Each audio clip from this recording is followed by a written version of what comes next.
आज का टॉपिक है ब्लड। आज का टॉपिक है ब्लड।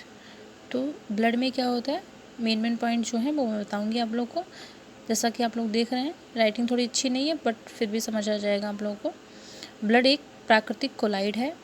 ब्लड क्या होता है, एक प्राकृतिक का कोलाइड होता है। यह संयोजी ऊतक का बना होता है। नॉर्मली क्वेश्चन पूछा जाता है कि ब्लड किसका बना होता है, ठीक है, तो वो ऊतकों का बना होता है ब्लड। ये क्वेश्चन बहुत बार पुटअप हो चुका है, प्रीवियस इसके क्वेश्चंस देखेंगे तो आपको समझ आएगा कि जो रक्त होता है वो संयोजी ऊतकों का बना होता है। इसका पीएच मान कितना होता है, ये तो मोस्ट क्वेश्चन है, बहुत बार पूछा गया है। इसका पीएच मान कितना होता है 7.4। 7.4 भी देते हैं, कभी कभी 7.6 या 5 भी दे देते हैं। तो जो भी है आप लोग 7.4, अगर 4 नहीं है तो आप 5 लगा सकते हैं और 6 लगा सकते हैं।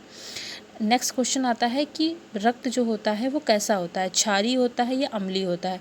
तो ये ध्यान रखिएगा, रक्त जो होता है वो क्षारीय होता है। मेल में ब्लड कितना होता है, पुरुषों में जो ब्लड होता है वो कितना होता है 5.51 और फीमेल में कितना होता है 5 ml, ठीक है। ब्लड का निर्माण कैसे होता है, तो ब्लड का निर्माण 2 टाइप से होता है। ब्लड का निर्माण जो भ्रूण होता है, जब शिशु जो होता है गर्भ में होता है तो उसका रक्त का निर्माण जो होता है लीवर में होता है।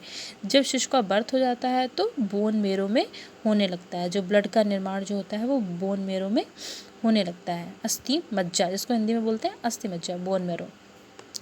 ब्लड का स्टोरेज कहाँ होता है, प्लीहा में होता है, स्प्लीन या तिल्ली इसको बोलते हैं, इसको ब्लड बैंक भी बोलते हैं। कब्र क्या होता है, ब्लड जो होता है अशुद्ध जो उसमें रक्त होता है वो कहाँ स्टोर हो जाता है, वो प्लीहा में स्टोर हो जाता है। इसको भी तिल्ली भी बोलते हैं, ब्लड बैंक भी बोलते हैं, ग्रेव यार्ड भी बोलते हैं इसको, ठीक है। कोलेस्ट्रॉल क्या होता है, कोलेस्ट्रॉल इसमें 200 ग्राम प्रति टीएल होता है। हीमोग्लोबिन की मात्रा, हीमोग्लोबिन कितना होता है पूछा जाता है कि मेल्स में हीमोग्लोबिन कितना होता है और फीमेल्स में हीमोग्लोबिन कितना होता है। तो मेल्स में हीमोग्लोबिन 1400 ग्राम होता है और फीमेल्स में 1300 जीएल होता है, ठीक है। आई होप कि आप लोगों को समझ आ गया होगा इतना।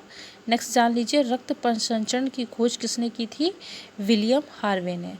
जो विलियम हार्वे थे उन्होंने बताया था रक्त परिसंचरण कैसे होता है, किस टाइप से होता है, उसमें किस किस विधि का यूज़ किया जाता है, किन किन विधियों द्वारा होता है। आई होप कि समझ आ गया होगा। नेक्स्ट वीडियो में आगे बताऊंगी आपको। Thank you.